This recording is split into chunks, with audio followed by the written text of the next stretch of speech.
আশপাশ থেকে ভেসে আসা কোকিলের ডাক মনে করিয়ে দিচ্ছে বসন্ত এসে গেছে। এবার লেপ কম্বলের গরম তুলে রাখার সময় হয়েছে। বসন্তকাল কিন্তু বসন্ত রোগের মতো কিছু কঠিন অসুখও সাথে করে নিয়ে আসে। সেই অসুখগুলোকে প্রিভেন্ট করার জন্য প্রকৃতি কিছু কিছু খাবার এই সময় আমাদের দিয়ে থাকে, কিছু কিছু উপকরণ, সেইগুলো খুব বেশি বেশি করে এই সময় আমাদের খেতে হবে। তার মধ্যে একটা হচ্ছে তেতো, বিভিন্ন রকমের তেতো, সজনে ফুল, সজনে ডাঁটা, এইগুলো।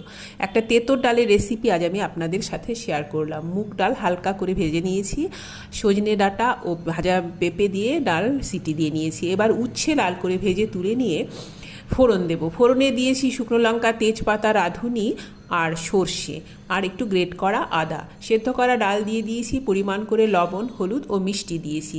আর যেটা দিয়েছি সেটা হলো গাঁদা ফুলের পাতা, কয়েকটা গাঁদা ফুলের পাতা দিয়েছি, আর লাস্টে দিয়েছি 1 চামচ ঘি। প্রথম পাতে